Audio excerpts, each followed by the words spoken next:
Remember that it is not he who gives abuse or blows who affronts, but the view we take of these things as insulting. These words come from the Stoic philosopher Epictetus, and they carry a profound truth that can reshape how we perceive and handle disrespect in our lives. Lesson number 1. Accept what you cannot change. Ever considered that while we can't dictate other people's actions, we possess the power to determine our reactions to them?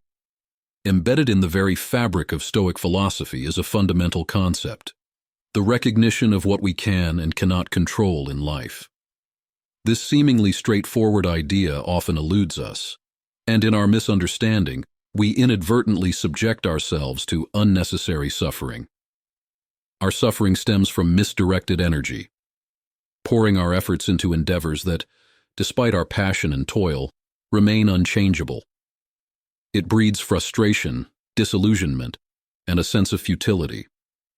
Equally, we suffer when we shirk responsibility for what is genuinely within our realm, the domain of our thoughts, beliefs, and actions. This evasion of accountability leads us to cast blame on the external world, never realizing that it's our choices that govern our thoughts and behaviors.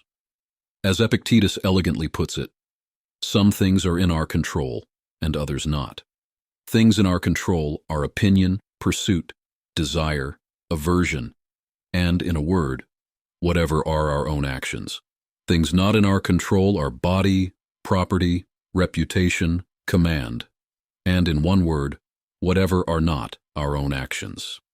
I have an actionable step for you that I want you to follow, as I don't want you to be like the rest of the people who watch a video and gain nothing tangible in their lives.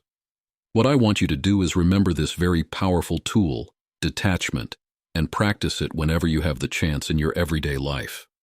I'm certain it happens many times. What you need to do is simple.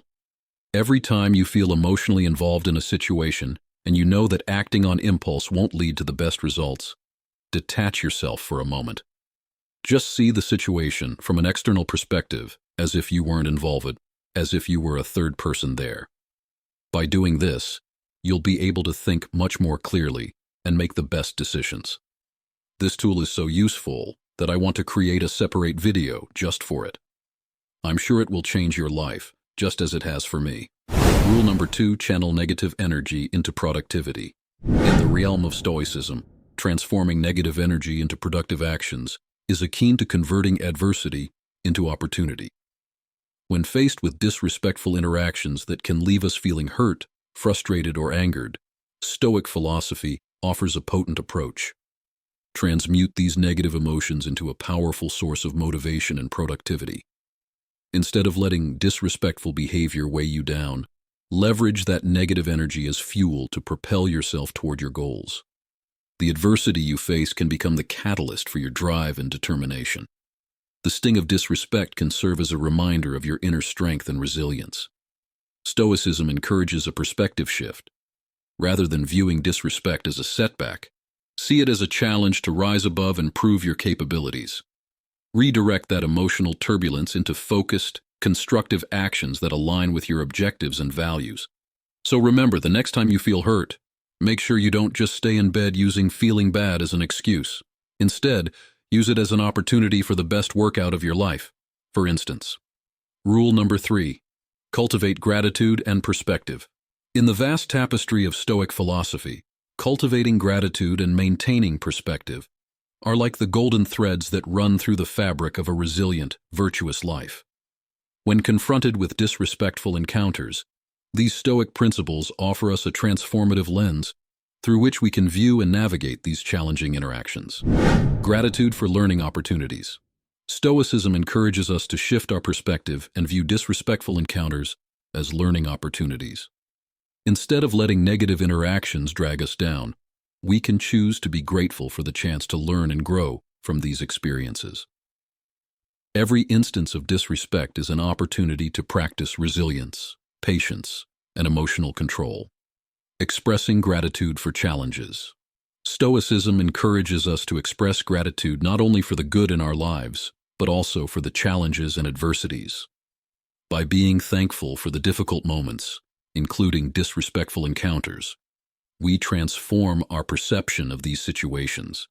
They become stepping stones for personal growth, paving the way towards a more virtuous and resilient version of ourselves. In Stoicism, facing life's challenges, even disrespect, with gratitude and a broad perspective, transforms adversity into growth, fortifies character, and fosters a virtuous and fulfilling life. Rule number 4. Establishing and honoring healthy boundaries. Creating and upholding healthy boundaries is a fundamental aspect of maintaining our well-being, self-respect, and balanced relationships. Boundaries serve as our protective shield, preventing exploitation, preserving our self-worth and self-esteem, and enabling us to stay true to our principles and convictions. Strategies to uphold boundaries. Maintain steadfastness. Once you define a boundary, commit to maintaining it consistently. This consistency communicates your seriousness about where your limits lie. Embrace the power of no. Cultivate comfort in asserting no to requests or situations that encroach upon your boundaries. Remember, no is a complete sentence and doesn't always require elaboration. Regular reevaluation and adjustment. Just as we evolve, so should our boundaries. Regularly reassess them to ensure they align with your present needs and values as you continue to grow. Limit over-explanation. While offering an explanation is fine, avoid excessively justifying or explaining your boundaries. Your well-being and comfort are reason enough to establish them. Anticipate. Pushback. Be prepared for resistance, especially from those accustomed to bypassing your boundaries for their benefit. Stay resolute, reiterate your stance, and distance yourself if they persist in disrespecting your limits. By embracing and reinforcing these strategies, we empower ourselves to navigate our relationships and interactions while honoring our boundaries, ultimately fostering a healthier and more fulfilling life. If you found this information valuable and want to support more content like this, a simple click on the subscribe button would be highly appreciated. Let's stay connected and keep learning together.